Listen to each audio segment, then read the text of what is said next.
welcome to Toby Talks TV, the place to be to build great love relationships. Today I'm going to be taking another one of your questions, and it goes like this. My husband and I have been married for nearly 10 years. We used to be very close and we would share everything, but now we seem to be drifting apart. What can we do to stop that? Now, my heart goes out to you feeling this way because isolation in marriage is real. People get married for companionship, but a lot of couples are shocked to find that they're actually feeling lonely within their marriages. Now, there are a lot of reasons for this, but I'd like to share my 3 top reasons why I believe isolation creeps into marriages and what you can do about it.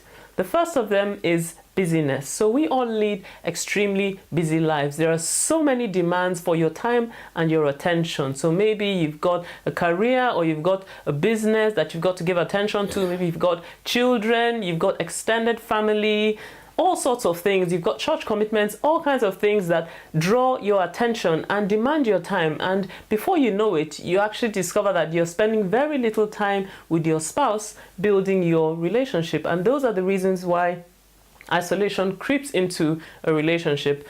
Many years ago, probably about 20 years ago now, I read a book that was titled Pulling Together When You're Pulled Apart. It was written by a couple and they shared an illustration that which has stuck with me over the years. Now, they were talking about centrifugal forces. Now, if you studied physics, you'll understand what I'm talking about.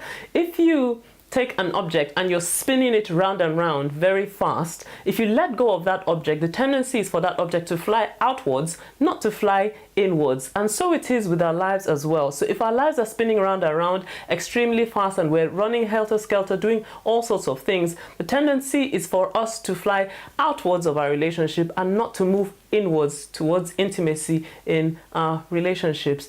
The truth of the matter is this: unless you actually deliberately schedule time to spend with your spouse, you might find that you're living together under the same roof, but you're not actually spending time building your relationship. So what you need to do about that? Well, I suggest actually deliberately making up your mind to spend at least maybe an hour a day with your spouse, spending time catching up about each other's day and how things have been and all that, sharing your thoughts and going beyond just the mundane to share what's actually happening in your heart. And then maybe you might decide to spend together a day in a week or a weekend in a month, and then also schedule maybe a week's holiday in a year where you can actually spend time together, connecting or reconnecting and focusing on each other as a couple and reminding yourselves about the reasons why you actually got married in the first place. So that's the first tip that I'd like to share with you. The second thing I'd like to talk about is unresolved conflict. Companionship can only thrive in an atmosphere of deep harmony. So when you've got unresolved conflict, it has a tendency to push you apart rather than to draw you together. Unresolved conflict acts like a sort of a wedge that that stands between you and your spouse, and it makes it difficult for you to be close together. So that's why it's not ideal for you to keep sweeping issues under the carpet when they arise or they crop up in your relationship.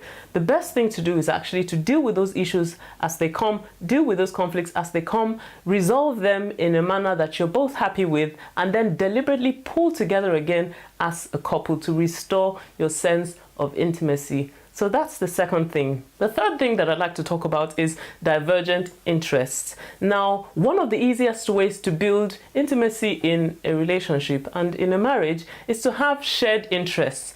But life changes and people change, and sometimes we pick up interests that are different from our spouse's interests. So at the end of the day, it turns out that you have very little in common. You share very little together. But if you take interest in what interests each other, then it makes a huge difference. So you need to focus on what matters to your spouse. I mean, it might be something it might be politics, it might be sports, it might be nature, whatever it is that interests your spouse.